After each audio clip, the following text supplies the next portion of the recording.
આજે મેં ખેડૂત ઉપર જે ગઈકાલે બોટાદમાં દમન થયું, જે રીતે શાંત આંદોલનને ઉગ્ર બનાવવાનો કોશિશ કર્યો અને જે તાનાશાહી વાળું વર્તન છે એ ભાજપ સામે મેં આજે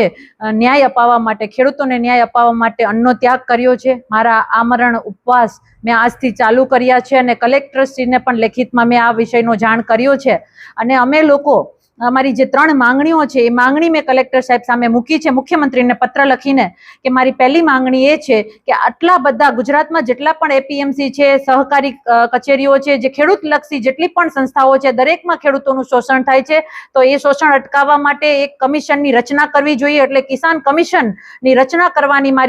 અમારી જે માંગણી છે એ માંગણી મૂકી છે। બીજી માંગણી કે અમારા ભાઈઓ ઉપર ખોટા કેસ કરવામાં આવ્યા છે, રાજુભાઈ કરપડા અને પ્રવીણભાઈ રામ ઉપર અને અન્ય સાથે ખેડૂતો ઉપર જે ખોટા કેસ કર્યા છે, કેસ પાછા ખેંચવામાં આવે અને જે ખેડૂતો, નિર્દોષ ખેડૂતોને તમે બંધ કર્યા છે, આ ખેડૂતોને જલ્દીમાં જલ્દી મુક્ત કરવામાં આવે। અને ત્રીજી માંગણી અમારી એ છે કે જ્યાંથી આ આંદોલનનું ઉત્પત્તિ થઈ હતી એવા બોટાદ એપીએમસી માર્કેટમાં જે પણ કડદા પ્રથાઓ અને જે અવ્યવસ્થા છે એને લેખિતમાં અમારી માંગણી પૂર્ણ કરવામાં આવે। અમારો વિષય એટલો જ છે કે આ દમનકારી ભાજપ સરકાર છે અને આજે અમારા જે નિર્દોષ ખેડૂતોને અંદર પૂર્યા છે, એ લોકોને ખાવાનું નથી આપતા, એ લોકોને પાણી નથી આપતા, એ જોઈને અમારો પણ જીવ બળે છે।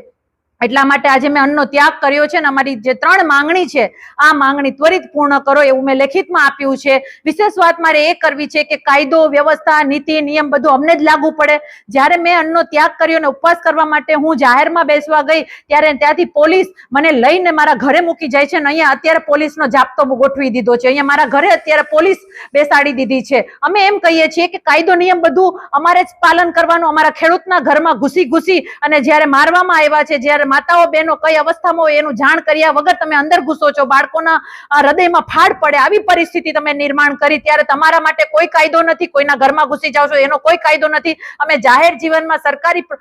પ્રોપર્ટીઓમાં બેસીએ છીએ તો તમને કાયદો તમે અમને ભાન કરાવો છો, ખેડૂત આંદોલન કરે છે તો તમે કાયદાનું અમને ભાન કરાવો છો। એટલા માટે આજે હું મારા ઘરથી પણ મારા અનશન ચાલુ રાખીશ જ્યાં સુધી અમારી માંગણીઓ પૂરી નહીં થાય, જ્યાં સુધી મારા ખેડૂતોને ન્યાય નહીં મળે, મારા ભાઈઓ નહીં છૂટે, ત્યાં સુધી મારું અનશન ચાલુ રહેશે, મારા આમરણ ઉપવાસ ચાલુ રહેશે। મેં અન્નનો સંપૂર્ણ રીતે ત્યાગ કરી દીધો છે। આજે મારો પહેલો દિવસ છે, કદાચ મારે